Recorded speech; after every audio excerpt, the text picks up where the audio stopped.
So the president says that the Iran's days are numbered and they better get their shit together, basically. But then I get a report from Axios that says we're readying an attack, which makes me believe that maybe it's almost time. And of course, you know, I get my Monday morning war report from Axios because they got the most reliable reporting on the Iran war. Crazy thing is, this thing has been going on for 80 days, 40 days of fighting, 40 days of ceasefire. And I'm starting to think that this might be almost semi-permanent. Like, we're gonna start bombing again, most likely. Just go ahead and make my prediction now. That doesn't mean it's gonna be something that's sustained, it's gonna be permanent. So I haven't done reporting on the conflict with Iran in probably over a week, because it just kind of makes me feel like we don't particularly have a plan.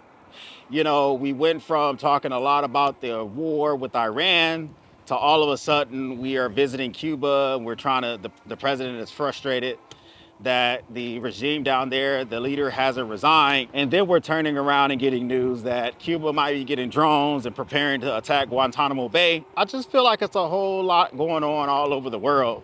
And then we see in Russia, it seems like they're getting freaking teabagged completely when it comes to Ukraine, and then Ukraine's getting teabagged. And listen, I'm just worried about stuff that's gonna cost me more money. And it looks like all this conflict all over the effing world, it's just costing more of my taxpayer dollars. Now, zooming in and focusing on Iran, it just feels like we don't have a cohesive plan. We saw thousands more troops sent from Pakistan to Saudi Arabia in a inter-military agreement that they have to support one another. Of course, we know Saudi Arabia took a lot of damage so far during this 80-day war that we've seen.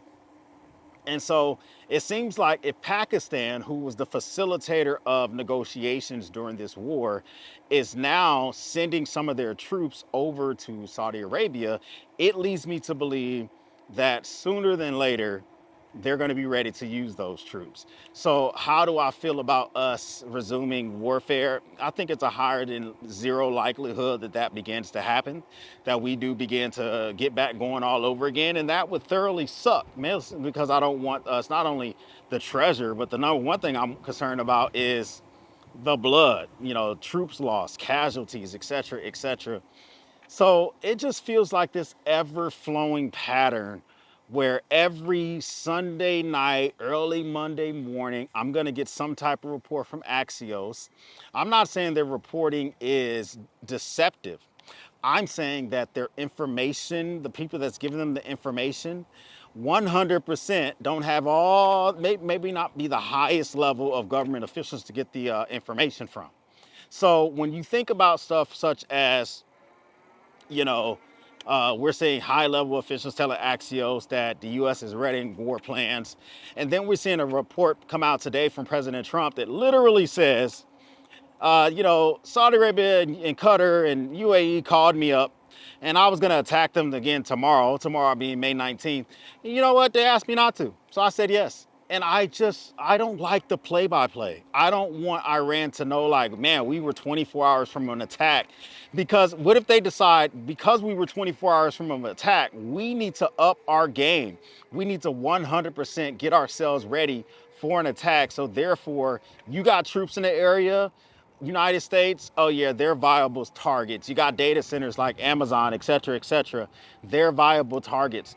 And now we have to worry ourselves about, is that something that we're always going to have to keep our, or something they're going to have to worry about, is always keeping their eye on the shoulder, because they see troop movements, they see some of our larger planes moving in and out of the area. And it just leads me to believe we don't have an overall plan for this.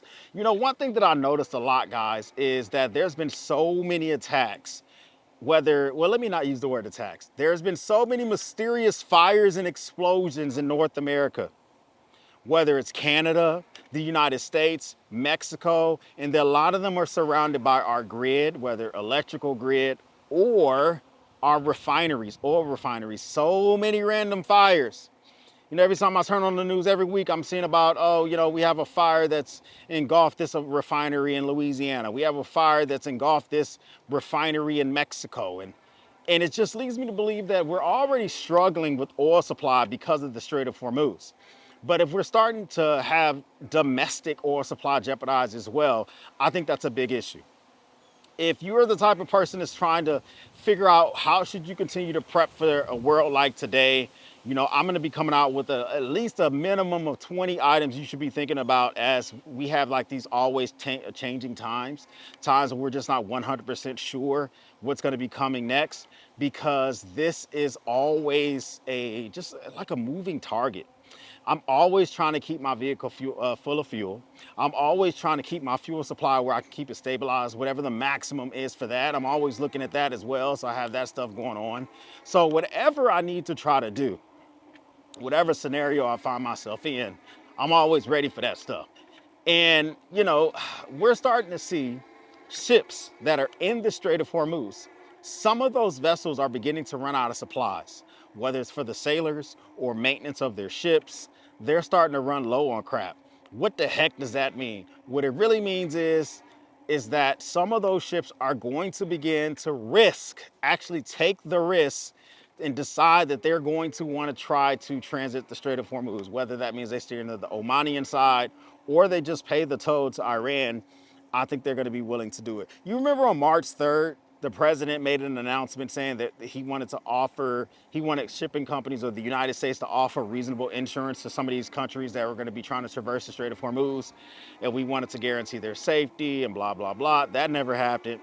Us, like literally like port or starboard side escorting ships through the Strait of Hormuz, never happened. And it just feels like we got deep into a fight that we weren't 100% thinking that was going to happen when it comes to one target that just seems like they're going to 100% keep on just pelting us and making us always depending on or thinking about what's going to be the next move when it comes to that area. It makes me nervous about it all the time. I'm hoping we come up with a solution soon. That's your update. Iran doesn't seem to be ending anytime soon. Strait of Hormuz is still closed. There's now an official Strait of Hormuz organization. I don't know what the heck they want to give it, like the official name of it, but it seems like a Strait of Hormuz organization. And so we shall see the viability of this thing sustaining. First time stopping by, hit the subscribe button. I would love to have you part of the battalion. If this is not your first time stopping by, well, thank you once again for watching me run my great. For everyone else, we'll speak soon.